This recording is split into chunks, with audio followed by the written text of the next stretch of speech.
Good morning. তো আজ তো হচ্ছে জামাই ষষ্ঠী, এটা হচ্ছে আমার ফার্স্ট জামাই ষষ্ঠী। তার উপরে হচ্ছে আজকে আমার জন্মদিন। কালকে মিড নাইটে কিন্তু আমার শ্বশুর বাড়িতে আমার শাশুড়ি মা মানে মামনি, পূজা, তারপরে হচ্ছে মৌ, সবাই মিলে কিন্তু ভীষণ সুন্দর একটা সারপ্রাইজ দিয়েছে। আর কেকটা জাস্ট অসাধারণ ছিল বাবাইটা।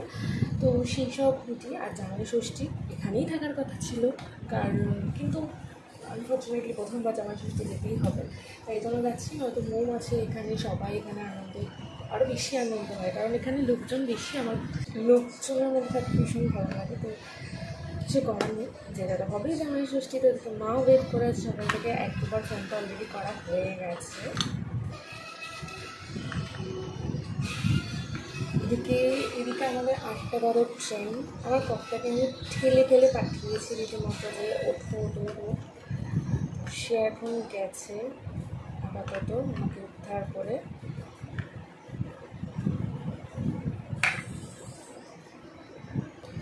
So let's get ready with me for জামাই ষষ্ঠী।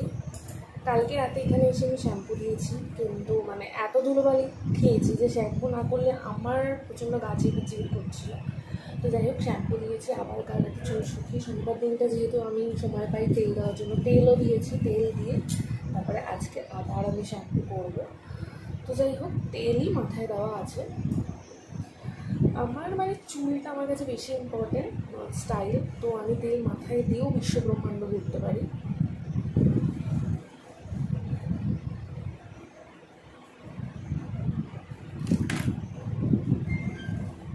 তোমরা কেমন জামাই ষষ্ঠী কাটাচ্ছ আমাকে জানবে। আর প্রথমবার মানে এখান থেকে শ্বশুরবাড়ি থেকে জামাই ষষ্ঠী যাওয়ার এক্সপিরিয়েন্সটা নেওয়ার জন্য মানে শাড়ি পরে যাওয়াটা উচিত ছিল, কিন্তু এই গরমে আমি আর শাড়ির এক্সপিরিয়েন্সটা নিতে চাইছি না।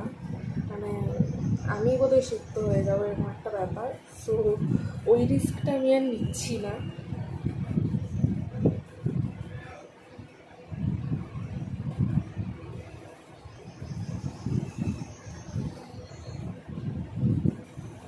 পরে গেলে হয়তো আমার খুলে যাওয়ার হয়তো ভয় নেই, শাড়ি পরে আমি ট্রাভেল তো অবশ্যই করেছি।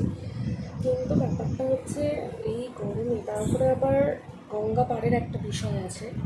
এখান থেকে যেতে গেলে তো বাড়ির সাথে আমাকে গঙ্গা পাড় হতেই হবে। তো গঙ্গা পাড় হওয়ার হলে শাড়ির রিক্সটা নিয়ে নেব।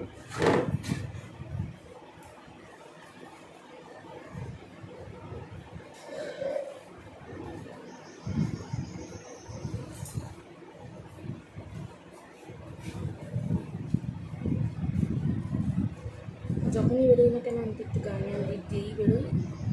ওদিকে আমার পর এখনও দাঁত ব্রাশ করছে, আর এদিকে বেজে গেছে কিন্তু 6টা 40। আমরা নাকি 45-এ বেরোবো। আই কান্ট বিলিভ সে কী করতে চলেছে।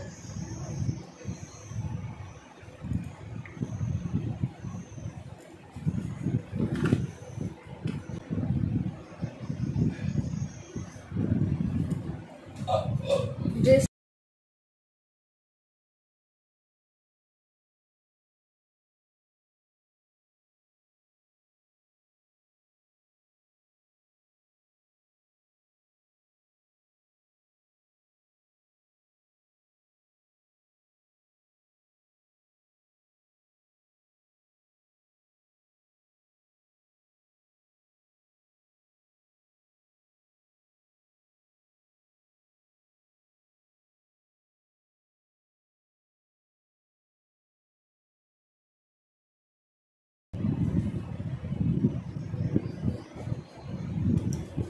এই ঘড়িটা আমি দিয়েছিলাম হচ্ছে বিয়েতে।